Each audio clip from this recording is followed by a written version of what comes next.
Ning Li, le fondateur de Typology, a créé cette nouvelle marque de cosmétiques en 2019. Typology, c'est une marque de cosmétiques en ligne, 100% naturelle, 100% digitale et sans intermédiaire. Et il veut changer le game de la cosmétique. On ne fait pas des choses très différemment de ce que fait le reste de l'industrie. On ne va jamais sortir du lot. Grâce à un marketing soigné, des idées tendances et une conception minimaliste, le succès est au rendez-vous. Typology est la troisième marque la plus vendue sur Internet en France, d'après cette étude. Mais au-delà du concept et du marketing, est-ce que leurs produits valent vraiment le coup? C'est ce que nous allons voir en détail dans cette vidéo, et je peux vous dire que je ne vais rien laisser passer. Avant de faire l'analyse détaillée d'une dizaine de leurs produits, parlons de la philosophie et de la raison d'être de Typology. Comme on peut le voir, leur mission, c'est de démystifier l'industrie du soin. Pourquoi pas? C'est vrai qu'il n'est jamais simple d'y s'y retrouver, même si je remarque que de plus en plus de marques ont beaucoup amélioré leur communication concernant la formulation de leurs produits. Nous produisons nos produits en France, des produits sains, efficaces et à prix juste. Eh bien, c'est ce que nous allons voir. J'ai acheté de nombreux produits en allant sur leur site internet et pour m'aider dans mon choix, j'ai tout naturellement effectué leur diagnostic de peau pour voir ce que Typology me conseille pour ma routine de soins. Leur diagnostic de peau est assez ludique à faire, rapide et je trouve les questions pertinentes. Si vous souhaitez que je crée un test diagnostic qui proposerait des produits de différentes marques, en fonction du budget, du type de peau et des problématiques cutanées, faites-le moi savoir en commentaire. Et n'hésitez pas à me donner quelles fonctionnalités vous souhaiteriez intégrer à ce type de test diagnostic. Après avoir fait leur diagnostic de peau, je suis DE. Vieillissement cutané débutant, facteur d'oxydation exposé et production de sébum équilibré. Alors pour apporter de l'impact à leur diagnostic de peau, ils utilisent le terme prescription, un peu comme chez le médecin. Mais quand on voit l'ambiance du site et le design des produits, on s'imagine plutôt chez l'apothicaire. Et ce n'est pas du tout péjoratif, on s'attend presque à avoir un élixir de jeunesse. Avec tout ça, j'ai pas du tout intérêt à être déçu. Concernant ma prescription, je n'ai pas tout acheté car je souhaitais aussi tester d'autres produits. Je n'ai pas acheté l'hydrolat parce qu'en regardant la description du produit, je n'ai pas été tenté. Peut-être à tort. Mais j'ai acheté le sérum éclat à la vitamine C, la crème hydratante, le gel nettoyant et exfoliant, le sérum anti-rides ainsi qu'une sélection d'autres produits. Ce qui me frappe dans leur routine anti-âge, c'est qu'ils ne me proposent pas de crème solaire. Et je me suis dit qu'ils n'en avaient peut-être pas. Mais en recherchant bien sur le site, j'ai vu qu'ils en avaient une et qui avait l'air pas mal du tout. Et c'est d'ailleurs par ce premier produit que je vais commencer l'analyse des produits de chez Typology. Et je dois dire que cette crème solaire SPF 50 est une bonne surprise. Il s'agit d'une crème solaire mixte, minérale et organique.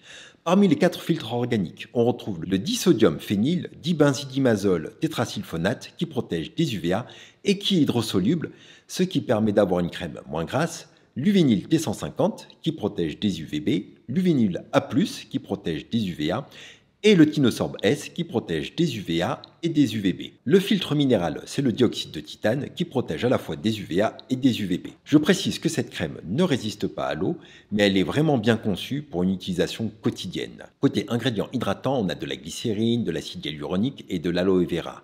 Concernant l'huile de Karanja, j'ai un doute car elle est marquée présente dans l'onglet des actifs de la crème, mais pas dans la listing key.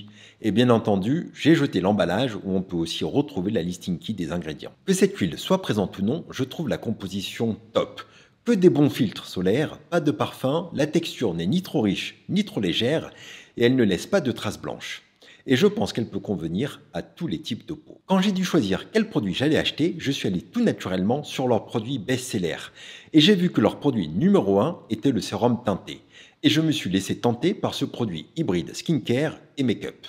Ce qui est appréciable, c'est qu'ils ont 6 teintes différentes et après l'application, on se retrouve avec un teint plus unifié mais de façon légère. Au niveau de la composition, on retrouve un dérivé de la vitamine C, du squalane, de l'aloe vera ainsi que des oxydes de fer et de titane en fonction de la teinte. Ce type de sérum teinté est vraiment bien pour contrer les effets blanchissants ou le rendu brillant après l'application d'une crème solaire. Maintenant, je vais vous parler de leur sérum éclat vitamine C. Il est vendu en tant que concentré d'actifs antioxydants qui redonne de l'éclat au teint terne. Ce sérum contient un dérivé de la vitamine C hydrosoluble, le sodium ascorbylphosphate. Ce dérivé de la vitamine C est très stable et il est plus facile à formuler que la vitamine C pure et il est moins irritant que celle-ci. Pour les personnes qui ne supportent pas la vitamine C pure, il s'agit d'une bonne option. Mais sachez que les dérivés de la vitamine C doivent être transformés en vitamine C pure pour être actifs. Donc, ils sont moins performants que la vitamine C pure. Ce sérum contient aussi des extraits d'écorce d'arbres à soie aux vertus antioxydantes et de l'Evodia rutaersapa fruit extract qui aurait des vertus anti-inflammatoires. À l'utilisation, la texture est très agréable et apporte un certain éclat au teint, donc on peut le valider. Le deuxième sérum dont je souhaiterais vous parler, c'est le sérum anti-imperfection locale à 2% d'acide salicylique plus zinc. Ce sérum a une formule assez basique, mais le duo acide salicylique et zinc PCA est relativement efficace sur les imperfections cutanées. D'une part, car ces deux actifs ont une action anti-inflammatoire, ce qui est particulièrement intéressant, car l'inflammation provoque en grande partie la rougeur, la surélévation, mais aussi l'augmentation de la taille d'un bouton. L'intérêt d'agir sur l'inflammation quand on a une imperfection, c'est que le résultat est relativement rapide. D'autre part, le zinc a une action sur la production de sébum et il l'associe au PCA pour faciliter la pénétration cutanée. L'acide salicylique, quant à lui, est un exfoliant performant qui agit en profondeur au niveau des pores. Pour résumer, il s'agit d'un produit qui a toute sa place pour lutter contre les imperfections localisées. Maintenant, je vais vous parler de leur sérum à l'acide hyaluronique et à la vitamine B5, qui contient 3% d'acide hyaluronique et 2% de provitamine B5. Que l'on appelle aussi panthénol. Cette association est vraiment parfaite pour un sérum hydratant et plusieurs marques ont aussi ce type de sérum comme La Roche-Posay ou The Ordinary. Mais concentrons-nous sur le sérum de typologie. Il contient de l'acide hyaluronique de haut poids et de bas poids moléculaire, ce qui est classique dans ce type de sérum, du panthénol qui est à la fois un humectant comme l'acide hyaluronique, c'est-à-dire qu'il attire l'eau, mais aussi un émollient pour empêcher l'eau de s'évaporer. Pour renforcer le pouvoir hydratant de ce sérum, ils ont rajouté 3 sucres qui sont aussi d'excellents humectants. À l'utilisation, ils s'absorbent très rapidement, ce qui est un peu déroutant pour ce type de sérum. Peut-être à cause du benzyl alcool, néanmoins cela permet de réaliser une routine rapidement quand on est pressé. Malgré tout, je préfère les sérums qui donnent une sensation de peau plus hydratée et qui contiennent des ingrédients anti-âge dans leur formule. Et bien entendu, après avoir appliqué ce sérum, il faut bien appliquer une crème hydratante ou une crème solaire. Le sérum à l'acide azélaïque, j'en ai déjà parlé dans ma vidéo sur l'acide azélaïque. Il s'agit d'un sérum matifiant qui contient une forte concentration d'acide azélaïque, qui, je le rappelle, est un actif multifonction, qui agit notamment sur l'acné et les taches cutanées. Il contient des extraits de bambou pour aider à matifier la peau, du zinc qui a une action anti-inflammatoire et sur le sébum, son pH est de 4,5. Il s'agit d'un excellent sérum si on a la peau grasse ou à l'occasion des chaleurs estivales. Concernant le sérum contour des yeux à 5% de caféine, je dois dire que j'ai pas été déçu. La caféine pour le contour des yeux, c'est un classique qui améliore la circulation sanguine. La niacinamide, par contre, permet d'atténuer le cerne coloré et d'améliorer la circulation sanguine. À ces deux actifs principaux, ils ont associé de l'extrait d'écorce d'arbre à soie pour ses nombreux effets antioxydants. Mon conseil, c'est de conserver ce produit au froid. Cela va grandement augmenter son efficacité sur le drainage lymphatique. Et comme pour le sérum précédent, on est sur un sérum bien formulé à prix raisonnable. Le dernier sérum que j'ai testé, c'est le sérum Ridéridule à 0,3% de rétinol. On est sur un sérum qui ne contient que 5 ingrédients. Avec de l'huile de ricin et de l'huile de soja, on est sur des huiles assez fines et peu comédogènes. Donc je l'applique avant ma crème hydratante le soir. Je trouve que le produit en lui-même est très bien, mais je suis déçu qu'il n'y ait pas différentes concentrations de rétinol, car je pense que c'est un produit destiné aux peaux matures et que rapidement, les personnes qui souhaitent avoir une action anti-âge vont souhaiter passer à des concentrations de rétinol supérieures. Concernant les crèmes hydratantes, j'en ai testé 2. La première, c'est la crème visage purifiante à 4% de zinc PCA et de l'extrait de bambou. Je vais être honnête avec vous, je n'ai pas été séduit. Alors certes, elle contient plusieurs émollients sympathiques, du zinc en grande quantité, des extraits de bambou, du silica pour matifier, mais elle manque cruellement d'humectant. On a de la glycérine et c'est tout. C'est dommage car la plupart des personnes qui ont la peau grasse ont souvent un manque d'hydratation. Et cette crème aurait pu être vraiment bien s'ils avaient ajouté des acides aminés ou des peptides. Et je tiens à préciser que cette crème contient une huile essentielle.